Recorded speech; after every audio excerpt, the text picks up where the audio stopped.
Hey everybody, we want to take a very important solidarity photo. So if you could please find your seats, especially up at the front, so it looks nice and crowded with lots of solidarity. Okay, so we are back to debating more motions and more proposals. Who's excited for some comradely debate amongst comrades? Awesome. Okay, I put together a few slides. Lawrence, if I, could I get the slides? Oh, sorry. Okay, who is familiar with this meme? Yes? Okay. Always be comradely. Okay, can I get the next one?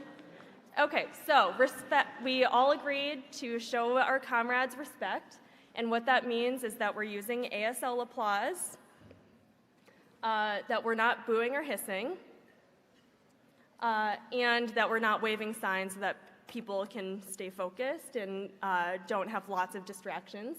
It also means that another one of our community agreements is move up, move back, and we will be using progressive stack today. Great. Okay, so please think before making a procedural motion. Please, please, please, just think for a moment. Is it worth it to debate this procedural motion? Could you go to the next slide? Okay, so finally, we know that this is stressful. Democracy is hard. It requires discipline. Please do take care of yourself. We will not have a good debate if we're all like hangry or tired. There is, I think there's a picket line today. Walking and yelling at capitalists is a great way to get out your anxiety.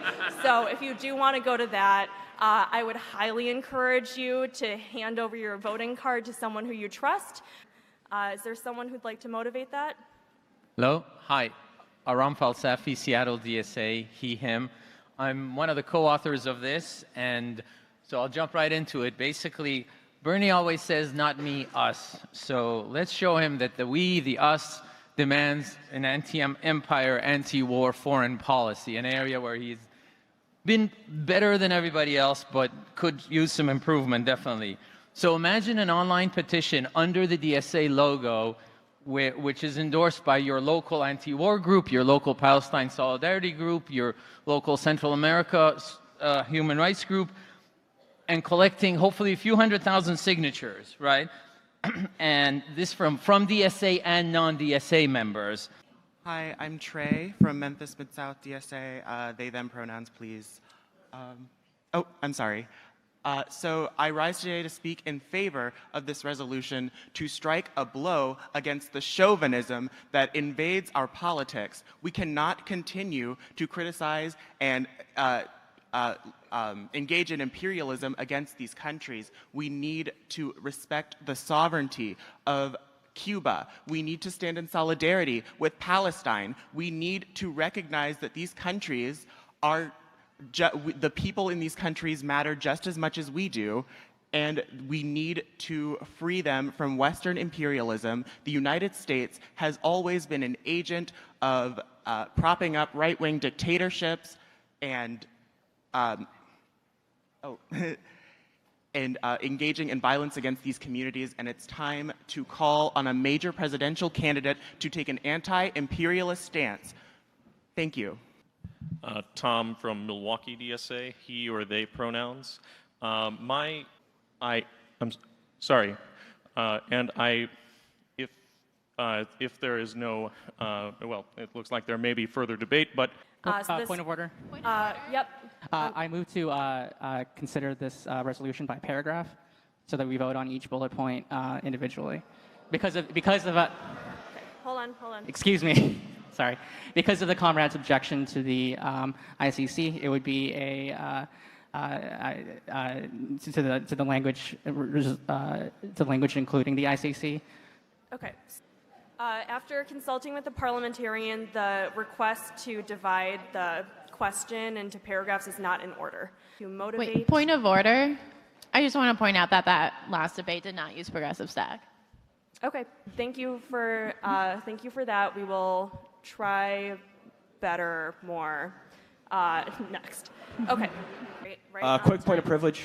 Quick point of personal privilege. Yes. Guys, first of all, James Jackson, Sacramento, he, him.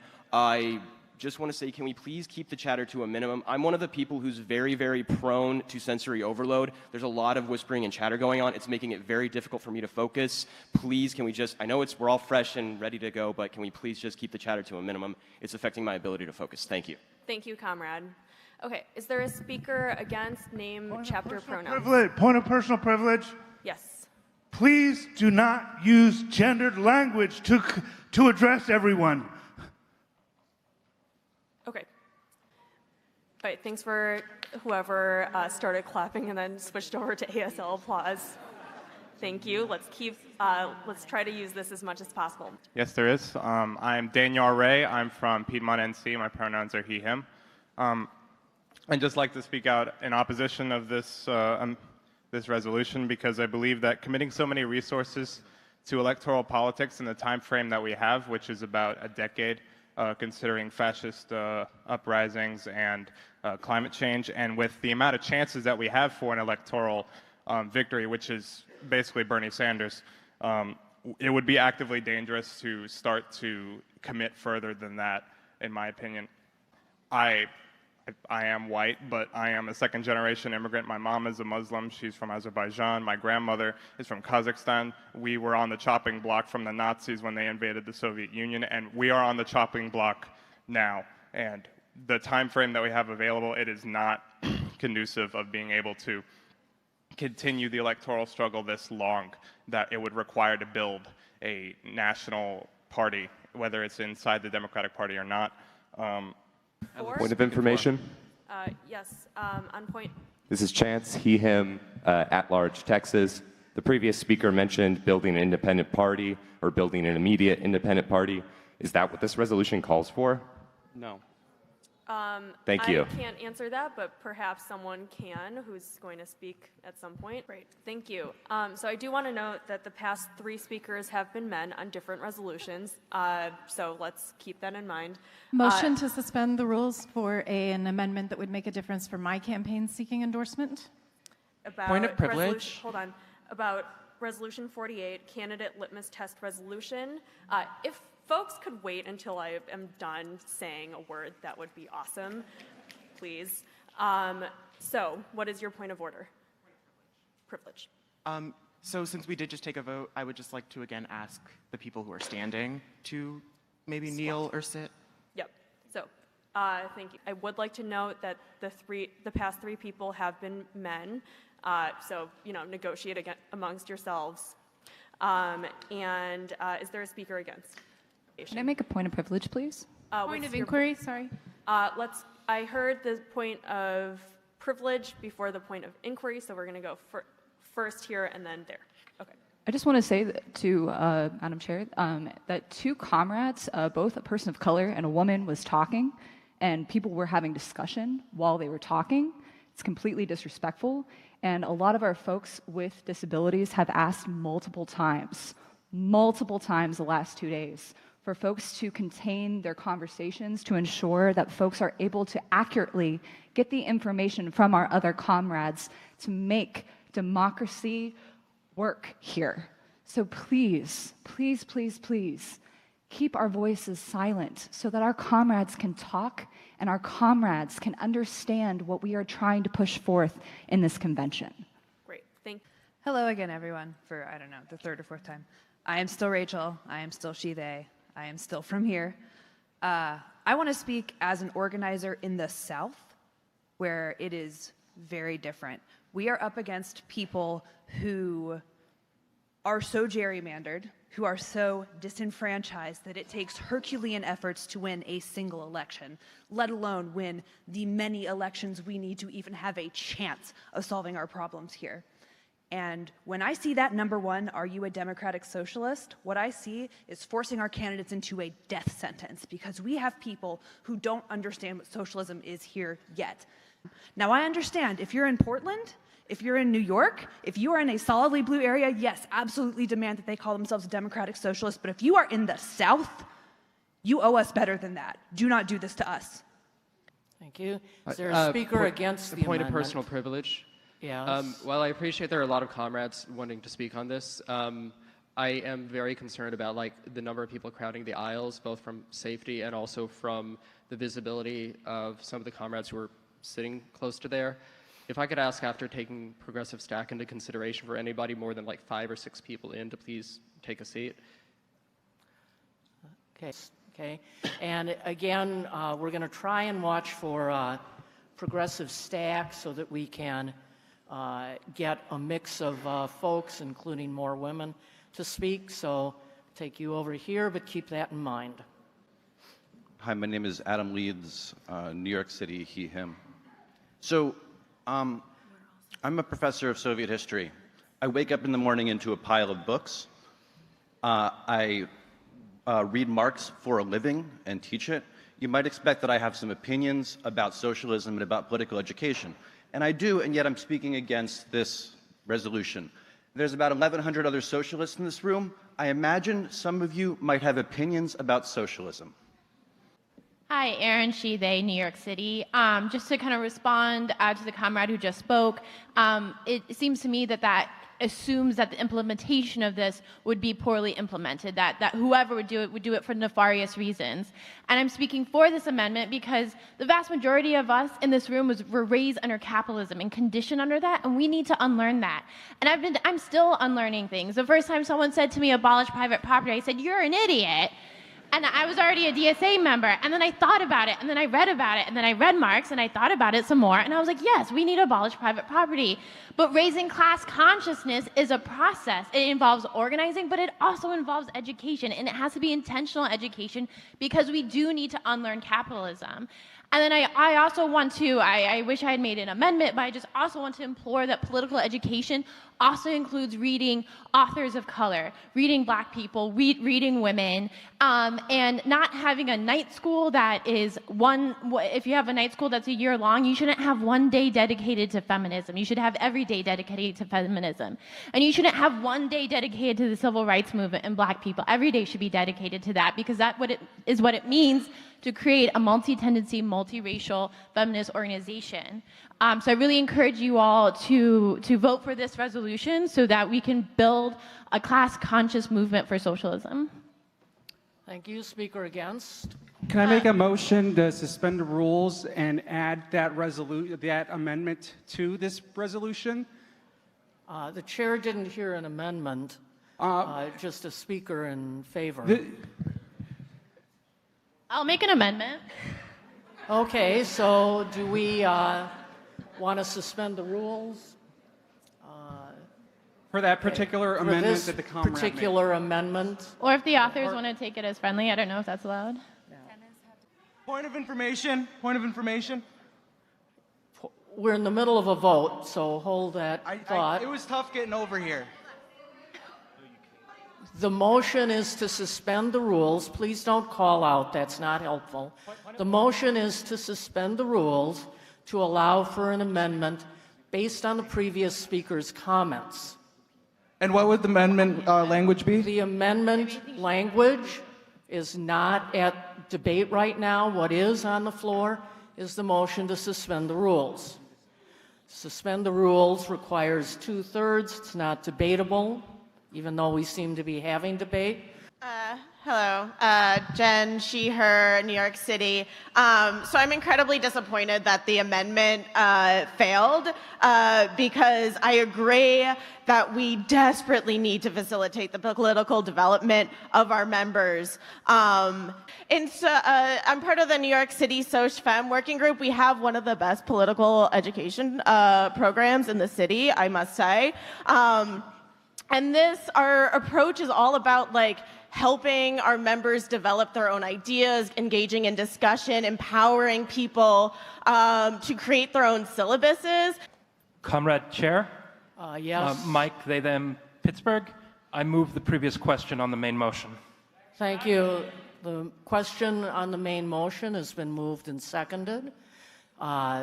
If we vote for this, again, we're closing debate, and we'll go immediately to a vote on Resolution 33. Thank you. A quick point of privilege once again. Hi, James Jackson, Sacramento DSA, he, him. I have already asked people to be mindful of the chatter of their comrades who are sensitive to sensory overload, and that goes double for the heckling and the hissing. It is also triggering to my anxiety. Like, the be comradely isn't just for, like, let's keep things civil or whatever. It's so that people aren't going to get triggered and so that it doesn't affect their performance as a delegate, okay? Your need to express yourself is important, but your need to express yourself should not trump or it doesn't matter. Your need to express yourself is not more important than other delegates' ability to perform. Thank you. One quick announcement from the security team. The rumors of our opposition have been, as often is the case, greatly overestimated. You are many. They are few. There are about 5 people with Trump signs out there. Humiliate them as they stand alone out there and do not give them the thing they came out here to get. I'd like to bring forward a motion to reconsider the consent agenda and remove Resolution 53 in order to hear, so we all can hear concerns from a black comrade and a former sex worker about some of the language and make an amendment. We'd like to be able to read a statement before everyone is able to vote. Okay, there has been a motion to reconsider Resolution 53, pro-criminalization of sex work, that was adopted in the consent agenda. Is there a second for the motion? Please, again, no hissing. This is comradely debate. My name is JJ, pronoun she, her, out of DS Honolulu, and I'm going to share a statement based off of my experience in the sex trade. I remember when I first considered sex work. A lot of the white girls I knew had sugar daddies, and me, not being fully aware to how to navigate this world as a black feminized body, thought that I could be like them.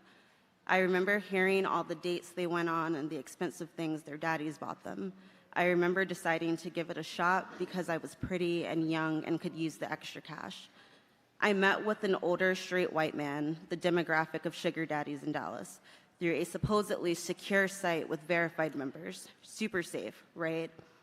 We went on a few dates and he paid for dinners and shows. I remember feeling safe enough to go back to his place. I remember stripping and preparing to sell my body to him, then realizing that I didn't actually want to do this. I remember the moment he slapped me so hard that my face burned and my eyes filled with tears. I was extremely caught off guard. I remember him choking me and as he asked me if I wanted to play slave to his slave master. I remember agreeing because my breathing was restricted and I was terrified that he would hit me again. He did. I remember him slapping me again and forcing me to tell him that I liked it. I remember he dropped me off with an envelope of $200 in cash. That was how much the dehumanization of my black feminized body cost in 2014. I remember crying in the shower, blocking his number, and never logging back onto that website. It may have been my choice to meet him, but I didn't choose to experience racialized sexual violence and dehumanization. What the colonized need isn't a choice handed by colonizers, but the dismantling of this system of commodifying human bodies. Thank you. Thank you, comrade, for your brave words. I have a parliamentary inquiry. Sure. Did the comrade who made that motion vote yes on the consent agenda? My understanding is yes. Okay. Okay. I'm sorry, I have another parliamentary inquiry. Okay. Is this motion debatable? Yes. Okay. So I'd like to speak against this.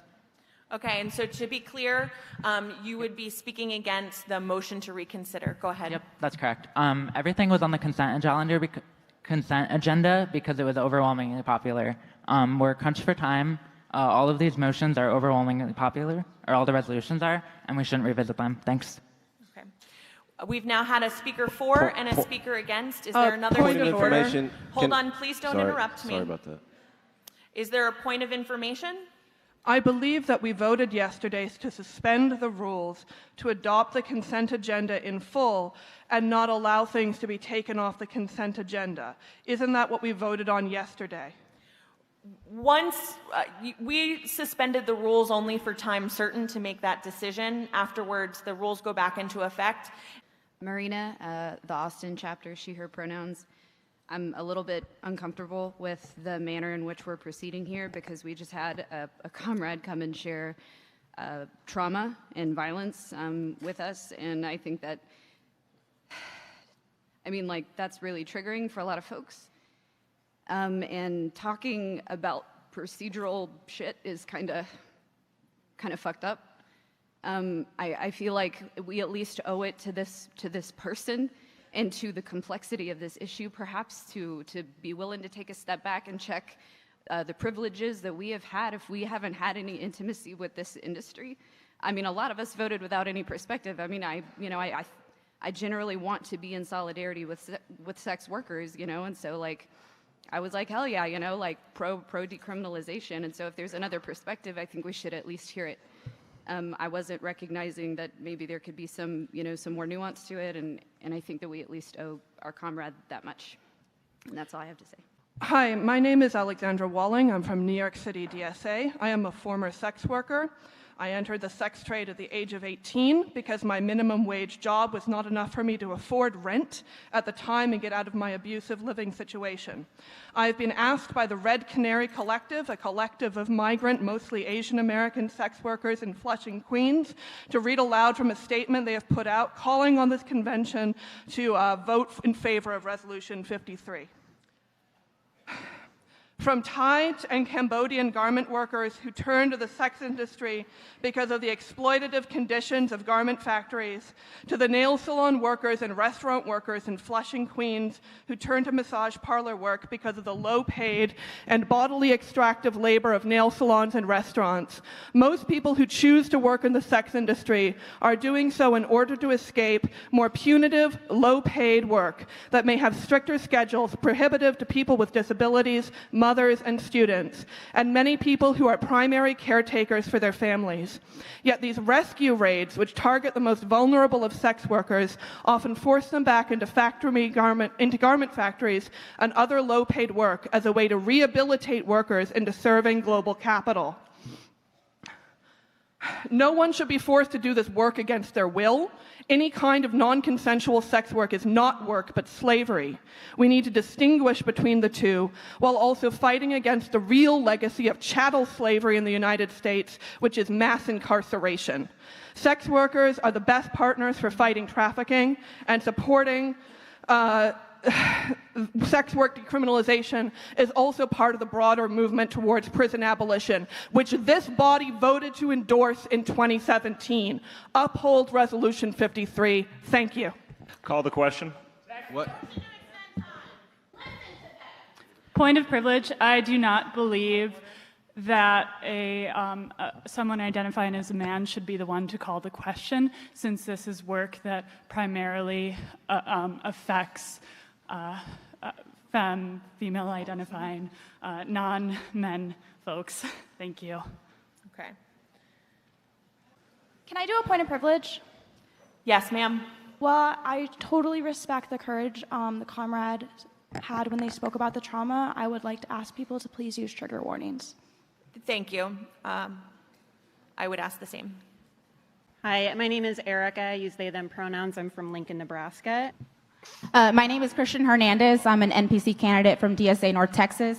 I come into DSA as an immigrant rights organizer, so I was able to bring that experience and that training to my chapter specifically. So I've not only benefited from these national trainings, but I've helped develop these and think it's important we have trainings that aren't just white men. Like it may be in chapters that may be less geographically and demographically diverse. Thank you. Go ahead. Cassandra, she, her from Metro DC. People are really crowding the aisles. Okay. It'd be really nice if we could limit it to like 6 people for and 6 people against, actually standing up so that we can actually see what's going on in the room. Thank you, comrade. Thank you, Madam Chair. My name is Yessie. My pronouns are they, them, and I'm part of the San Diego chapter. Comrade? Point of privilege. I also ask that the safety considerations that were mentioned earlier by the comrade of having the aisles filled with people be respected. Crouching down does nothing to alleviate those safety considerations. So let's please respect, the issues that were raised earlier. Hey, what's up, y'all? Curtis with Miami DSA, he, him, his. A little bit about my background. So I developed training for 4 years as organizing director with Dream Defenders. I have a role right now with our national CWA political training. And y'all, this shit's hard. Point of personal privilege. Drew Marie, they, them, theirs, Metro DC. Can we please use comrade as an honorific and not sir or ma'am to some in. Absolutely, I apologize. Thank you. Hi, everyone. Mikiko James from Los Angeles, she, her pronouns. As a member of the NPC slate with Socialist Majority, I believe in the critical work that centers socialist feminism and Afro-socialism and racial equity. And the training programs thus far have really centered this work in a critical way for me in my personal political development. And so I strongly encourage everyone to help us continue this really important nationally based work that brings us together in unity and helps us understand how we are going to carry DSA forward for the rest of the win. Thank you. Thank you. Sure. Bianca Cunningham, NYCDSA, Afro-Socialist Caucus, she, they pronouns. I'm speaking as somebody who has been a part of the training and development team since the revitalization of DSA. 130 socialists of color and black socialists from around the country came together in New Orleans as a result of this training program that we're trying to just keep intact. It was incredibly effective. It was incredibly productive that weekend. And I don't trust that these types of things are a priority when I look at resolutions like what the gentleman was just talking about. I want to make sure that oppressed people are always, their voices are heard in trainings, that we're centering their experiences. And in order to do that, we need to have a line. Part of the problem right now in this organization is that we don't have a line on race. We don't have a line on these things. And so we make ourselves easy targets for our opponent. Park. I see another comrade at the points mic. Point of personal privilege again, same one as before. Could we please keep the number of people at the mics to 6 to keep the aisles clear? Thank you. Okay, we've had, I believe, a speaker for and now a speaker against. Hi, I'm Covey. I use they, them pronouns, and I'm from Pittsburgh. I think this resolution doesn't take into account local need. I think it's really urban-centric. I see a comrade. I'm going to refer to you as comrade calls the question. Fantastic. Can I call the question? Yes, you may, sir. Oh, excuse me, comrade. Point of, I don't know if this is parliamentary inquiry or personal privilege. A point of order. Can you tell me what were the counts when you did when you counted for ending debate? What was the count? It's a 2/3, and it's a ending debate requires a 2/3 majority. Did you see 2/3 of the? Yes, I did. Okay. Okay, can I go? Yes, you may. Hi, comrades. Nat Steele, she, her, or they, them, from Metro DC, DSA, and I'm a member of the Collective Power Network. What's up, y'all? I want to talk a little bit about my experience as an organizer of color, as an organizer who stands at the intersection of multiple marginalized identities in this organization. We hear a lot about how DSA is too white, too male, too upper middle class, too college educated. In short, how we do not represent the diversity of the real and existing working class. I think these things are very true. I notice it all the time. However, what I hear less of, and what I would like to hear more of, is solutions. Right? We can't just talk about the problems. We have to do something about them. So what this resolution does, and I will talk about it very briefly, it creates a committee called the National Growth and Development Committee. That committee has as its goal to bring DSA to 100,000 members by 2021, recruiting prioritized for marginalized identities, and doing leadership development, active and proactive leadership development from comrades of those marginalized identities. We can't just organize in solidarity with a working class that we are not a part of. We are all working class in this room, but we need to reflect the entire working class. Hi, my name is Michael, she, her pronouns, co-chair of New Orleans DSA. In New Orleans DSA, we've made growing and diversifying our chapter our #1 priority by the membership, and we're rolling out a plan that's adapted to our conditions on the grounds, and we can do that across the country. So I urge everybody to support this resolution. Thank you. I'd just like to point out that we have more than 6 people in this aisle. If you would like to hash out with the marshal about progressive stack, that's fine, but I'd like to clear the aisle. Come to the mic, please.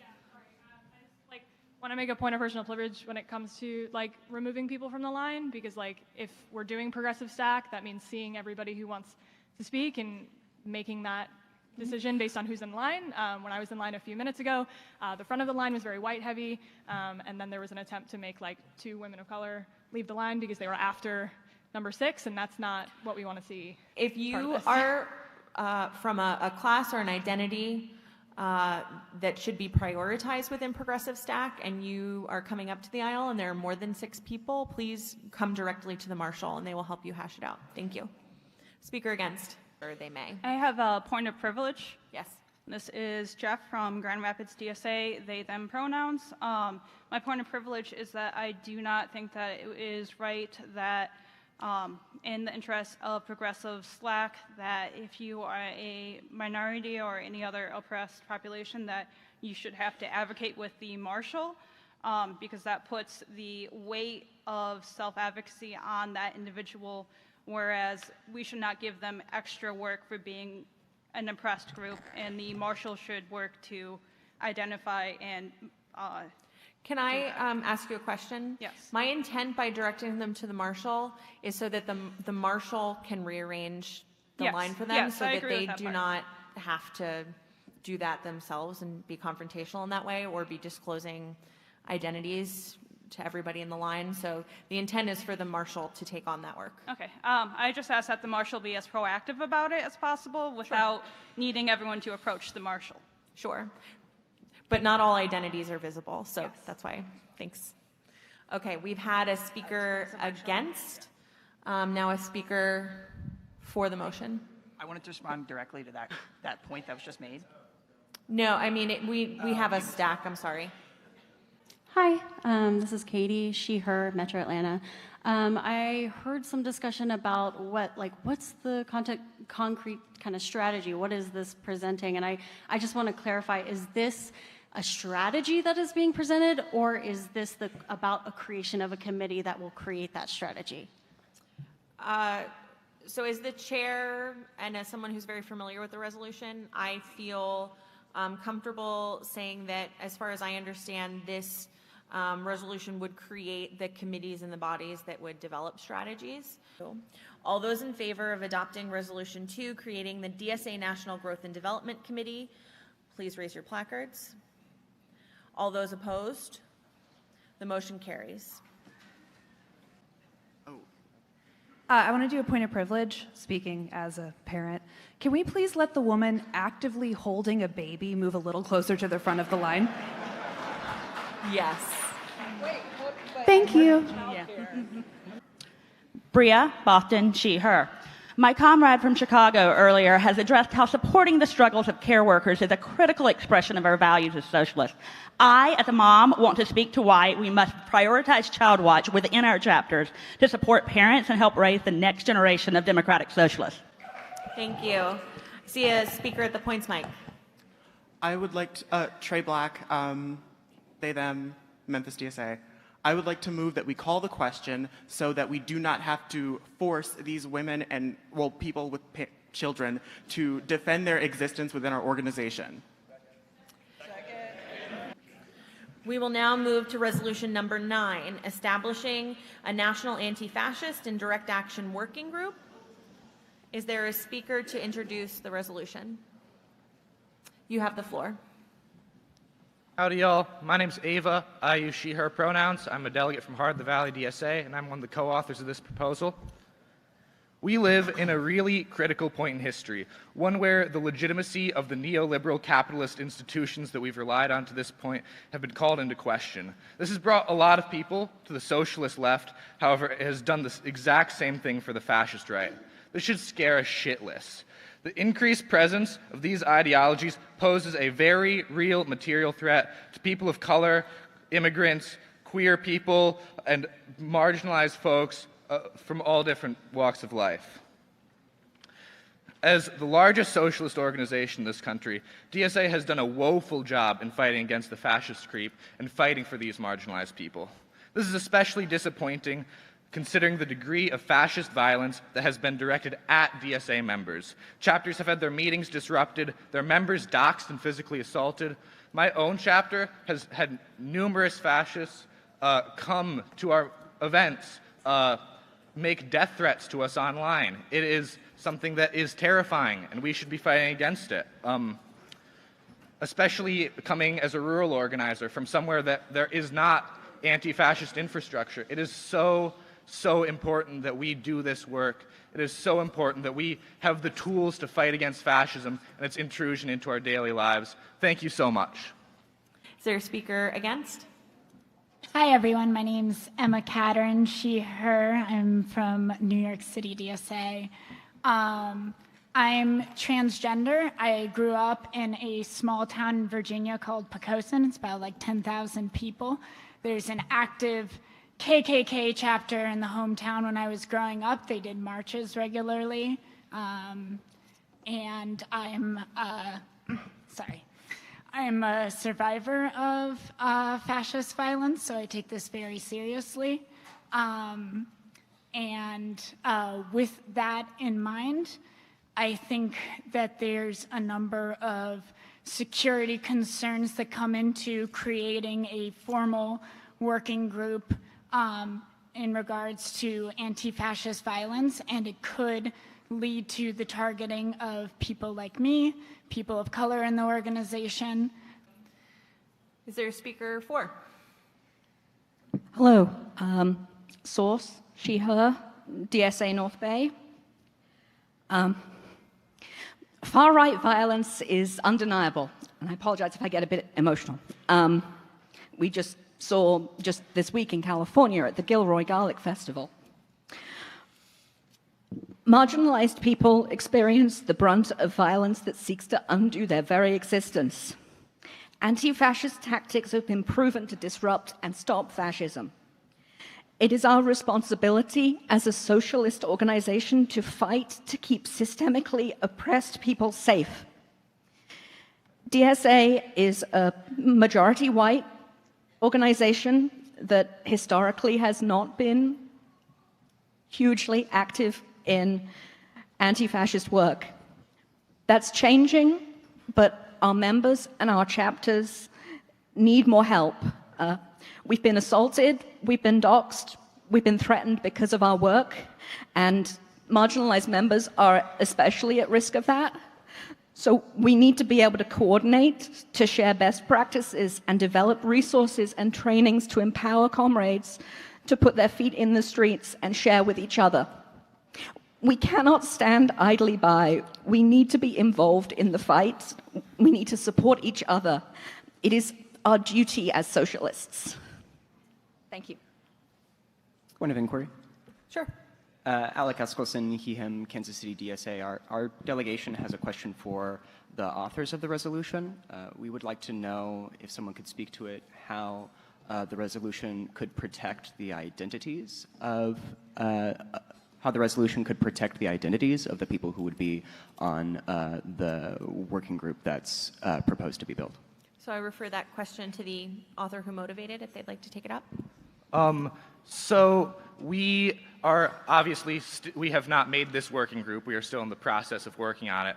But we can do a lot of things to ensure the security of the people involved in this working group. We can do things like using encrypted communications, not sharing lists of members, just really basic security practices that DSA frankly has not been very good at in the past, but we should be better at, and we should just be better at across the board. And now a speaker against. Thank you very much. My name is Tim Zhu from Honolulu DSA, Democratic Socialists of Honolulu. He, him pronouns. I urge delegates to vote no on resolution number 9. When I first read this resolution, I immediately felt unsafe and I had chills. I've had experience coordinating organizing within affinity networks against Proud Boys and fascist hangers-on in Hawaii that were targeting people of color. But all this was done outside of DSA and with people that I deeply trusted. Anti-fascism is good, but needs to be strategic. Creating this working group with public members at the national level is unwise because it makes all of us targets, particularly people of color. This resolution undermines our efforts for serious security culture. So I urge you to please vote no and support our current commitments that we've already voted on to developing real security culture. Thank you. Thank you. Speaker at the points mic. Hi, my name is Alex, he, him, Los Angeles. I want to offer a amendment as the... Hold on a second. Suspend the rules, yeah. Okay. So you'd like to suspend the rules to amend? Yes. Okay. As the grandchild of Holocaust survivors, and my grandfather was a socialist organizer in the 30s, while I respect the fact that this proposal introduces introduces marginalized communities, I feel like, due to the nature of anti-Jewish attacks over the last couple of years, targeting especially leftist Jews. Sir, my apologies, comrade. So this is not debatable at this point in time. We need to just get your motion on the floor. Motion to amend. So you've made a motion to amend. Do I need the specific? Point of order. Hold on a moment. Let me speak with the parliamentarian. Thank you. Yeah, a brief statement of what it is. Okay. So I need a very brief statement of what the content of the amendment would be. To introduce Jewish and Jewish identifying or historically Jewish members to the list of specific targets of right-wing violence and fascism. Hold on a second. Can you say it one more time and as slowly as you can? I need to write it down. Can you scroll down to the part where it focuses on LGBT section, if you can help with that? Lawrence, could you scroll down to the list of identities in the resolution? Yeah, people of color and LGBT color people. Okay, so yeah. As far as I understand it, your motion is very much out of order because it's you are proposing an amendment to the whereas language of the resolution, which is not operative in any way and will not be published after the convention. So it would Then not. I asked that it be included in somewhere, for the love of God. It won't be published after the convention. I don't care. It's important that this room understand that Jews are important too. And while we're a marginalized community, we are. Hold on a second. Okay. Hold on a second. If you would like to come back and make a substantive motion to add this language somewhere else in the resolution, and to motion to suspend the rules to do that, that would be in order. But at this point in time, your motion is not in order. So I'm going to return back to debate. Let me preface this by saying that whether or not this passes, this work is already being done and will continue to be done. This resolution, more than anything, must be the beginning of a culture shift in this organization. I've been the squeaky wheel on this issue for 2 years. I could use more time than we have listing chapters and individuals who've been infiltrated, threatened, and physically attacked by the entire spectrum of the right, from TPUSA nerds to Project Veritas to literal armed Nazis and Confederate militias. But that hasn't worked. That hasn't gotten through to the people who aren't ready to acknowledge that this is an existential threat that we all face. For too long, we've been allowing a narrative that pits electoralism and anti-fascism as opposite and incompatible types of work. As someone whose entire life is equally consumed by both, I don't understand this framing. I see these two kinds of organizing not just as complementary, but as manifestations of the same. Oh, did you count the time where I was struggling with the mic? It's not fair. They're manifestations of the same work. As we enter the election season, you'll hear people saying every Trump rally is a fascist rally, and they're right. And it's not just that. Whether you're campaigning for Bernie or your city council, you may well be campaigning against a candidate with explicit ties to violent far-right groups. Whether you're registering voters at the library or changing brake lights or holding a police line at a white nationalist militia rally, they see you the same. The name is enough. The label is enough. Your red shirt is enough. You are already a target. You can't shrink. Speaker, that's time. Sorry. We gave you an additional We don't all have the 20 luxury seconds. of shrinking away from this challenge. We gave the speaker additional time. Thank you. Hi, my name is Joe. I use they, them pronouns, and I am from the Louisville chapter of DSA.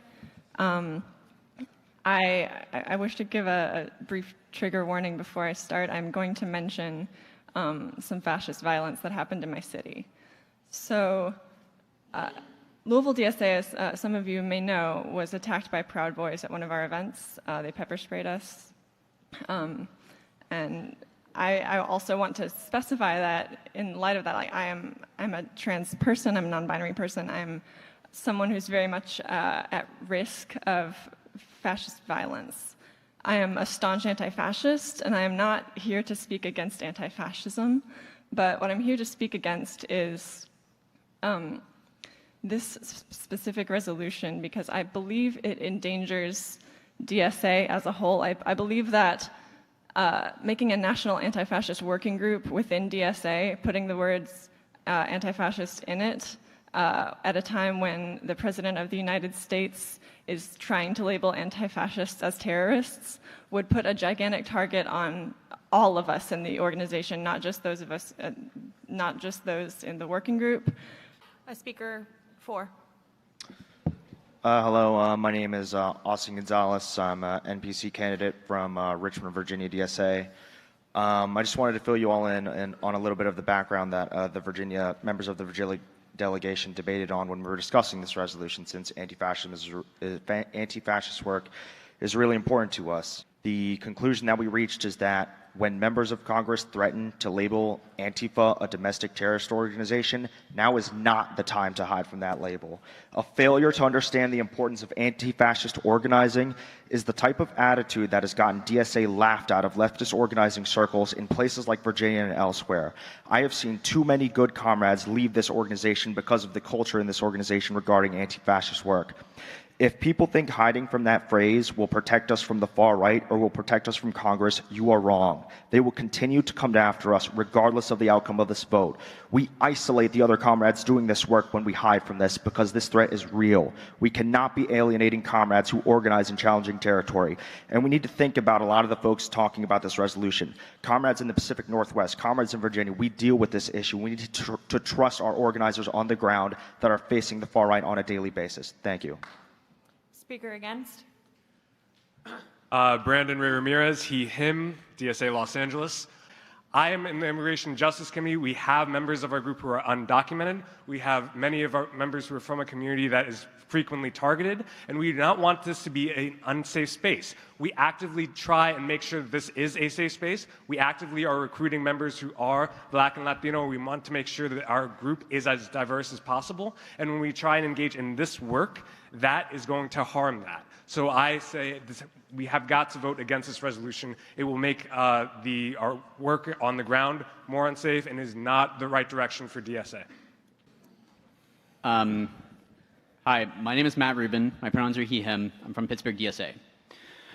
I authored this resolution along with my comrades because we are a powerful national organization with resources that we can marshal to make our organization accessible to all. If we are going to be a mass working class organization, we must be an organization that is welcoming and accessible to people with disabilities, to comrades who don't speak English, to people who have kids. Doing things like this, being an accessible organization to people who are, require some accommodation to exist in our spaces, to organize in our spaces, requires some effort and work and resources from us. But I urge you, do not call the question, please, before you get a chance to hear from comrades with disabilities in this organization who we are hurting every time we are having an inaccessible meeting. If you think that comrades are speaking out at this meeting because that this meeting is bad, it's actually that they are organizing at this meeting and they're not talking at other meetings. So I urge you to be very discretionary before calling the question on folks who want to speak out. Hi, my name's Rob, he, him, North Jersey. I'm not sure what kind of point this is, but I do want to reiterate. I want to use every second possible, but I have no idea what we're voting on without it being on the screen. And while we're trying to maximize every individual second of this thing, we should not be talking at all unless we know what we're talking about, which I certainly do not. Thank you. Hi, I'm Blanca Esteves. I'm from Northwest Arkansas, and I'm also running to be on your MPC. Hi, comrades. I'm profoundly in support of the spirit of this resolution. As a person with an invisible disability, I strongly advocate that accessibility is key to our struggle as socialists. I know that it's been a lively morning. It has also been a traumatic morning for some people as a result of the discussions, particularly around issues of sex work, but a bunch of other issues as well. For folks who need to have a space to process through conversation what they experienced this morning, the staff has provided one at Ainsley 1, and you can go there. Additionally, there are quiet spaces at Piedmont 7 and 8. Those would not be conversation spaces, but they are those that are accessible to just process on your own. And finally, we have had requests, and I would ask people to respect these, particularly on motions in which traumatization is likely. Hi y'all, I'm Mikey Inoue. I use he, him pronouns. I'm with the Democratic Solstice of Honolulu. We struck the A from my name because we're an illegally occupied sovereign nation. And so are y'all, just saying. We've been, our chapter has been doing a lot of organizing around Mauna Kea. I just came from there after living there for about 3 weeks with the rest of the Lahui, the Kanaka Maoli community. In those 3 weeks, they have built an incredible community that has free healthcare, free food, free shelter, free childcare, and the first tuition-free university for Native Hawaiian learning. It is an incredible place. It is the most beautiful thing I've ever experienced. And so we're trying to get like a solidarity photo. This has been kind of like the solidarity sign for Mauna Kea. And so I would love if y'all would participate in that. And also, yeah, for the photo. Thank you. Yeah. Oh, yeah. So I want to explain that this flag, it does have the Union Jack on it. There's a compelling historical reason for why that is. I won't get into it now, but it was kind of gratitude for the UK, restoring sovereignty after, taking it. So yeah. Okay, 1, 2, 3. Wow, so good, guys. All right. I have received some questions about the marshals who are helping to sort of convene the progressive stack. Just so everybody is clear, the marshals at all of the mics are actually not delegates. There's been a concern that they may be politically motivated. None of them are delegates, so just putting that out there. They're not stumping for specific resolutions. They're doing the Lord Marx's work. I have learned that there has been a lot of debate within the lines about whether the marshals' recommendations about the ordering and the stack are appropriate. So each mic now has 2 marshals. The second marshal is to settle disputes. If there are disagreements in the stack about who should go first, again, there will be a second marshal there to make sure that it's an impartial decision. The marshals are very aware that some identities are invisible, so as much as possible, they are proactively coming up to folks who are in the stack and just trying to get a sense of who they are and where they should be. And then just again, I want to reiterate what progressive stack is for the intents and purposes of this convention. Progressive stack is meant to ensure that people from historically oppressed and marginalized identities who often don't get heard from enough, not just at this convention, but also in broader society, have a fair chance to speak. But before I do, can you all just give them a huge round of ASL applause? They are amazing. They're so amazing. They were working through lunch to come up with a plan to keep us all safe, and I'm just so appreciative of them, and I hope you are too. I want to take a second to speak to the marginalized people in this room. As socialists, we should be practicing harm reduction in everything that we do, and we have not done a great job of doing that this weekend. I want to take a second to honor you and the heartbreaking work that this is taking from every marginalized person in this room. It has been hard. I spent my lunch break working with the marshals to organize some space for us to center, ground, and process the harm that has been done this weekend. Whether it's accidental or not, we need some space and time to do that. I want to invite the marginalized people in this room to meet me after we adjourn at 5 in Augusta E. It's on this floor, just directly across the hall. So we can spend some time in community just processing so that we can go out and continue to organize with each other. Thank you so much for your time. Yeah, I'm Ted, he, him from Madison, Wisconsin. Thanks everyone for helping with the spirit of Progressive Stack and making sure that we're keeping each other accountable in this process.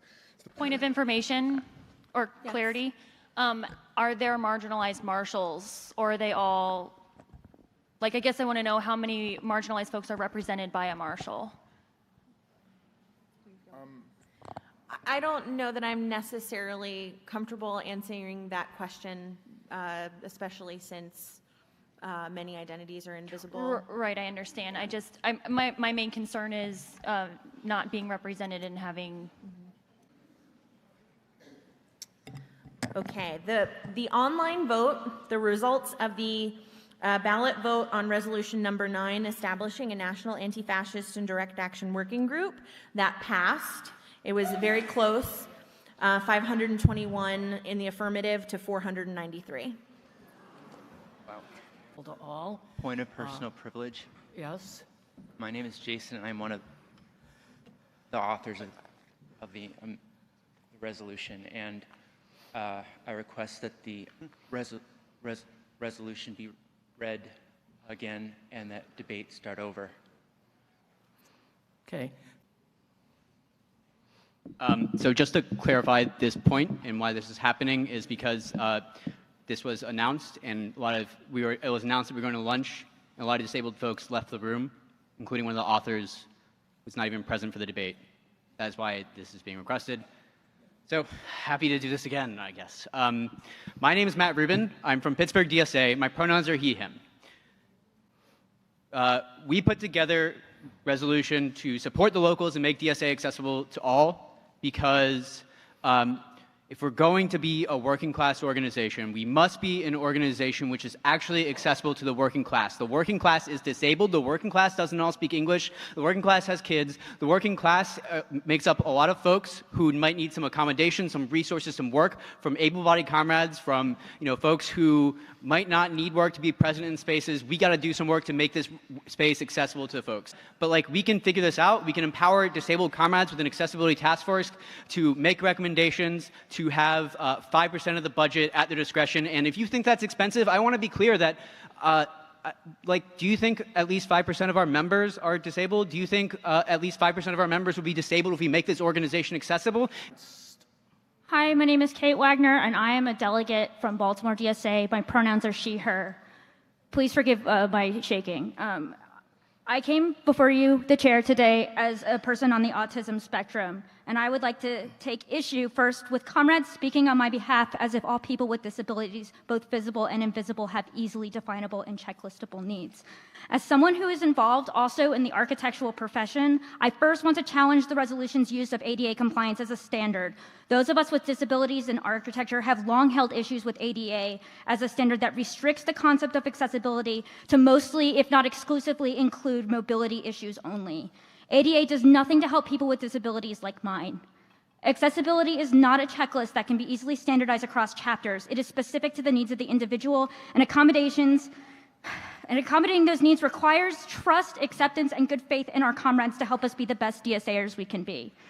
This resolution creates a body that has access to unlimited funds that everyday members, including us with disabilities, cannot hold accountable, and that will make decisions on our behalf and the behalf of our comrades who work at the local level to accommodate us. The task force may have gender and racial quotas, which are important, but there's nothing in the resolution about disability that covers the wide range of diversity amongst those with disabilities. Those with autism like me and those with limited mobility like members of my chapter have vastly different needs. I urge my comrades to vote no on this amendment and to listen to disabled comrades in all of their wonderful diversity, tell their own stories and speak to their own needs, rather than have a shadowy body with an unlimited budget and no means of recall to speak for us. I ask to remember nothing about us without us. Thank you. Hi, my name's Cassidy. I'm from Middle Tennessee DSA. I use she, her, or they, them pronouns. I'm also on the autism spectrum, and I also have some limited physical mobility. Last night, the Disability Working Group met. About 40 people got together to discuss our realities within DSA, and often those realities are that we are not accommodated for, we are not included, we are not thought of. And even when we are included and thought of, it is often an afterthought. It is often a last minute, well, I guess we can make sure that you can use the stairs, or it's not enough. I really, really would like you to support this as a disabled person, as a comrade, as someone who wants to be here.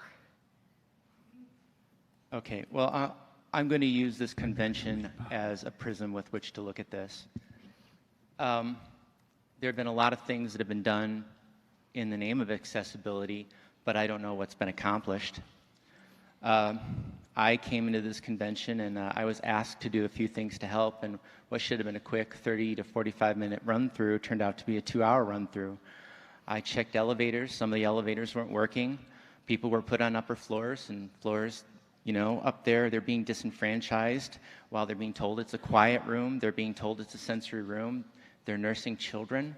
I mean, in the name of accessibility, a lot's being done, but I don't think anything's really being done that's accomplishing anything just in terms of this convention. I can tell you that I've done a lot of help with this, and I appreciate the help that's been done, but I'm sorry, I can't speak to what's going on outside this convention, but if you use this as a prism, not much.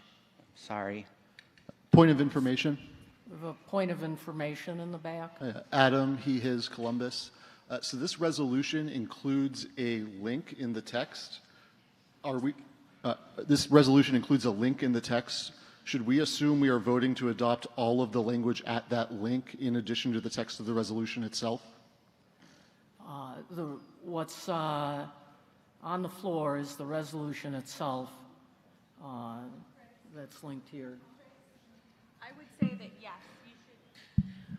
My understanding, based off of conversations I've had with the authors and the text of the resolution, is that yes, by adopting this resolution, you are adopting the full policy that is linked in the resolution. Okay. Thank you, Natalie. Drew Marie, Metro DC, they, them, theirs. I have 2 invisible disabilities, and I am normally not someone who needs accessibility, but from listening to what was going on in the disability working group meeting last night, that got my pumped up and just anyway. This is where I want to speak on this is we do not need to, or we cannot keep, what do we need to do to make this accessible? How do we make it accessible?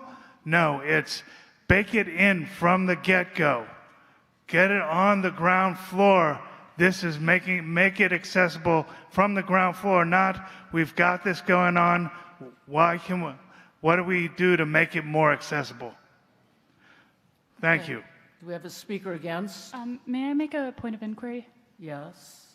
Is this document that was linked out to, is anybody able to edit it, or is it by national? Okay, thank you. The document is something that I believe was submitted by the authors of the resolution and not editable per se.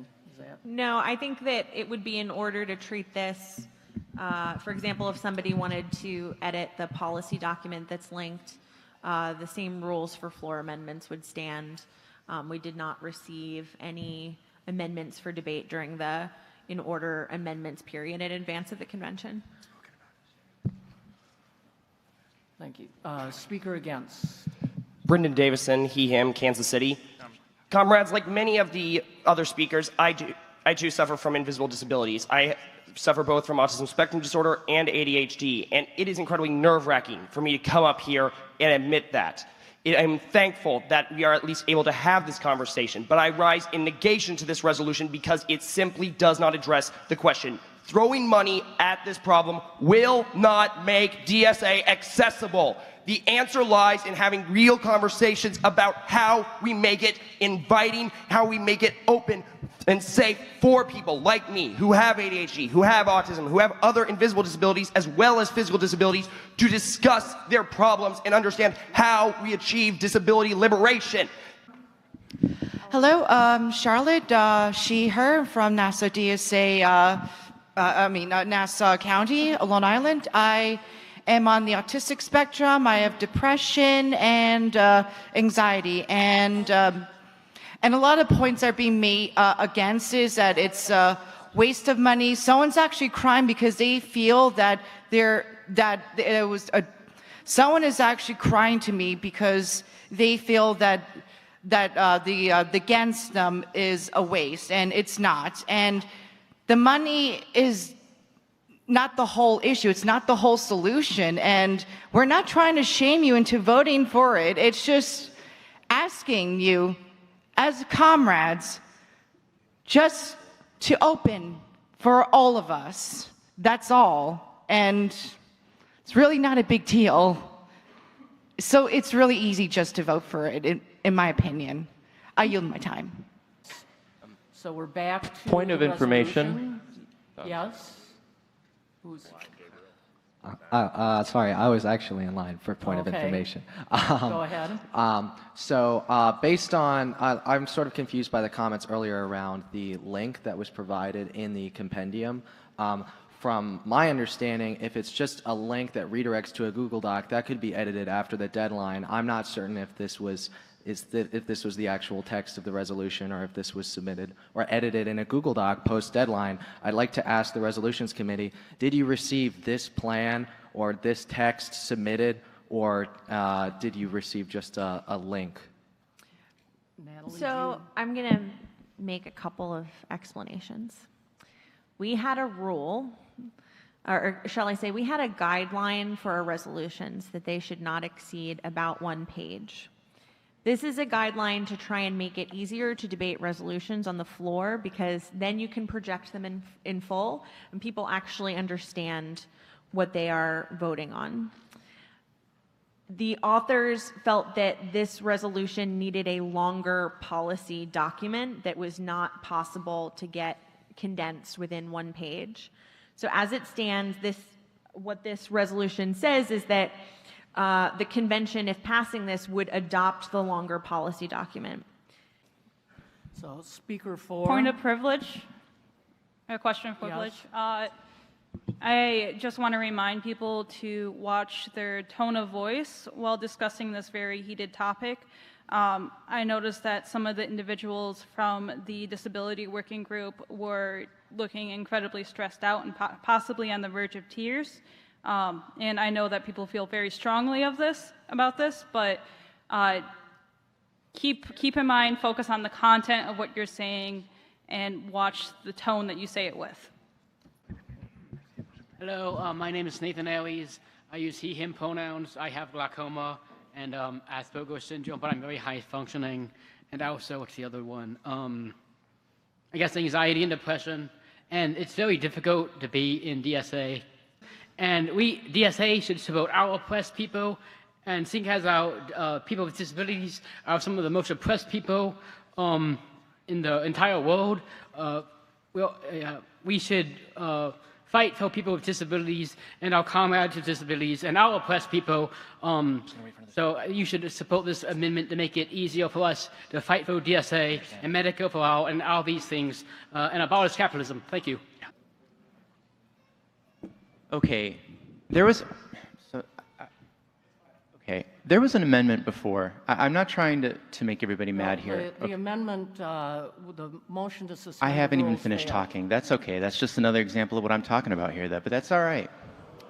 No, the motion to suspend the rules to amend the resolution failed. Can I finish what I said, though, please? I don't know if the amendment that came up before, it wasn't. There's a reason for this. I'm saying this.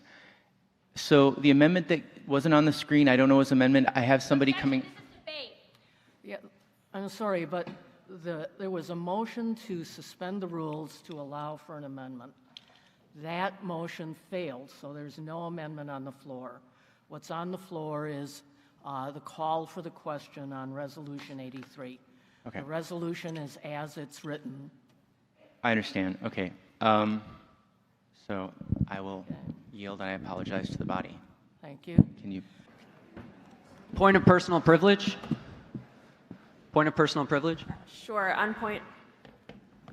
So my point of personal privilege as an ally of the Disabilities Working Group and of Resolution 83 is that because of my ability to walk, speak, sit, listen, see, and tolerate a fairly high level of discomfort and disgust, I've been able to get to this microphone, understand what is being said, even come up with answers to the complex questions that were asked by people who were opponents of this resolution, and even think of certain responses that could be made to those questions. No one... So I just want to call attention to the way in which we may be reproducing the problem that this resolution seeks to overcome, and to also acknowledge the fact that like so much else that we do for people with disabilities and that people with disabilities do for themselves. Let's be honest with ourselves. Do we really think MPC was going to give $400,000 to a new committee? Continuing debate. I say that in good faith. I say, I know. I acknowledge that you are probably speaking in good faith. This was an incredibly contentious debate. If we can assume good intent from each other, we are trying to build a better world together. Let's, if I could have a moment where everyone just like, let's take a deep breath in and out before we move on. So on the count of 3, 1, 2, 3. And out. Okay, we will get through this. Yes, go ahead. Okay, my name is Olivia. I'm with the Portland chapter. I helped co-author the 2017 BDS resolution. I am an unapologetic Arab, and I stand proudly with all my brothers and sisters here and around the world that have had to bear the brunt of empire. Puerto Rico is experiencing a coup attempt by the Colonial Control Board against the democratic interests of the people of Puerto Rico. Hawaii, which is also covered by Resolution 50, is demonstrating indigenous resistance to protect Mauna Kea. Palestinians continue to be occupied, expelled, and killed by the Israeli occupying forces. We've already endorsed BDS, and those of us who authored that resolution just want an official body authorized by the national org so we can do the work more efficiently and be supported by our organization. These resolutions are minimal cost, and together they establish a BDS working group, a decolonization working group, and join the National Network of Cuba. From Puerto Rico to Palestine, freedom is the bottom line. Point of parliamentary inquiry. On point. I'm not sure why there's a line here. Robert's Rules says that anyone can make a parliamentary motion from the floor. It needs to be recognized by the chair, and then they can step up to the mic and make their motion. So. Point of personal privilege. Yes, on point. My name is Kate Wagner, she, her, Baltimore. I noticed earlier, speaking back on disability, people passing out signs. I ask that you not wave signs or do thumbs up or hiss or boo. This is very distracting to those of us with sensory disabilities. Thank you. Okay, thank you. Please don't wave signs. Point of personal privilege. Yes, on point. Rob, North Jersey, he, him. I'm sure this is all in good faith, but I just need to say this is very confusing. I think we should take a 5-minute formal break to review the resolutions and to progressive stack line speakers up in an appropriate way rather than rushing through. There's nothing to stop someone from calling the question as soon as I'm done speaking. If that were to occur, I have no idea what's going on. And if there's other people who agree with that, I hope we can just take an informal 5-minute break to address this from the floor formally. Thank you. Name, chapter, pronouns. My name is Kenny Luisa. I female pronouns, and I'm with Portland DSA. So reiterate, the international committee is closed. You have to apply to get in. I understand that the contention is that, we did a straw poll and we prioritized the agenda, but we also have to keep into consideration the fact that mostly white dudes. This organization is mostly white dudes. And I feel like if we had a more diverse national organization, these things would have been prioritized. Of the 70-some resolutions, there were maybe 3 international ones. I myself, I'm an immigrant. I was born in Chile. And so, I urge the body not to recreate these problems that we've had chronically as a socialist movement, which is basically moving in a way that's very nationalist. We really need to move to being an international organization in solidarity with oppressed nationalities around the world, and specifically socialist movements. Thank you. Okay. Point of privilege. Yes. This is Madison, she, her from Harrisburg. I just wanted to remind people that I know during the last one we voted not to take that extra 5 minutes, but I just wanted to remind people that some people have issues processing things, and it would be, we are just perpetuating ableism by not allowing people the time to look at, to consider resolutions that previously weren't on the agenda and then were amended onto one that was. So just keep that in mind going forward, please. Thank you. Okay, thanks. Your motion? Chris R., Wichita DSA. Motion to reconsider the STV versus border vote. I voted for that measure. Got it. Okay. So I've consulted with the parliamentarian to consider your motion to reconsider requires a simple majority, so 50% plus one. To change it back requires 2/3. Chris, he, him, Cleveland. Since this was not on our agreed upon agenda, don't we need to suspend the rules to add this to the agenda to reconsider, which would require a 2/3? So I think you can reconsider items. It's procedural, and it was on the agenda, so we're just taking it back on the agenda. It's not breaking the agenda. Sounds good. Okay. Madam Chair, may I make a point of Hold on. Could we? May I make a point of personal privilege? Mhm. I would like to request people speaking over here to respect the fact that this is actually the disabled people's seating area. When people in support of this resolution were over here, it caused myself and a couple other disabled comrades a great deal of anxiety. I felt like I was kind of in a mob. I'm very glad that you're passionate about this resolution. That's great. I've actually been seizing through this portion of the debate. I'm having a seizure right now. It's really difficult for me to say. But please respect the request of the marshals. I know they asked you to respect that. All 40 of you, or however many of you were up there, we're not going to get the chance to speak anyways. Thank you. Okay, thank you. Okay, so we are going to, Can hold on. So we are going to put up the link for online voting. We're going to leave that. Can I appeal that decision? It's just a recommendation. The chair Okay. the chair. Can I appeal the chair's decision though? I don't even remember what the decision was. To vote online, like to oh, move okay. it to move it online. I think we should all decide to do that. You don't want the online vote. Oh, until tomorrow. All right, never mind. Just withdrawn. Okay. Again, please just think twice before you start making procedural motions. It will make things go way faster and easier and less painful. Okay, so we're going to vote online. It's going to be open, and we'll announce the decision tomorrow. I was trying to get to the mic to raise a point of order. I'm very sorry. I'm locked out in a DDoS attack complaint from Bitly or from OpaVote, and I haven't even been able to vote on the last one. Okay. I'm not sure that we'll have that resolved in an hour. Could you go to the tech table to receive help? Okay, what is yours? Sales? Okay, so. Point of clarification, please. Yeah, thank you. Or information, one of the two. Either way, maybe it's also a point of personal privilege. Some of us came from very far away. We're here to vote on stuff.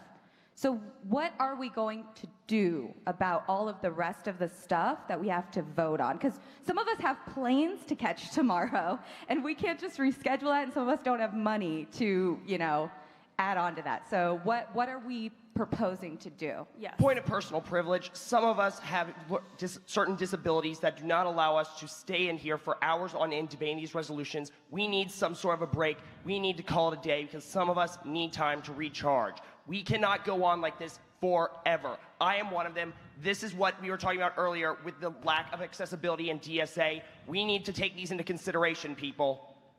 Could you imagine doing this forever? Oh my God. Hey, can I pretty please informally say a thing on behalf of disabled people and as a disabled person? You're welcome to keep leaving, by the way. You don't have to listen to me. It's not like... But you should. I can't speak for every single person here with an invisible disability, but I know I personally have a disability where my joints dislocate, and it hurts. And I've been sitting in that chair for so many hours listening to people argue about procedure. It's really frustrating. I get it, all right? And I know we need more time. We were never gonna have enough time, but please, for the love of God, stop extending this shit on us. It hurts, and I need to lay down. And I'm not the only one, I'm sure. And I understand your frustration, but please just, could you not? Yes, okay. Okay. Thank you. So My- democracy takes discipline. We'll see you tomorrow.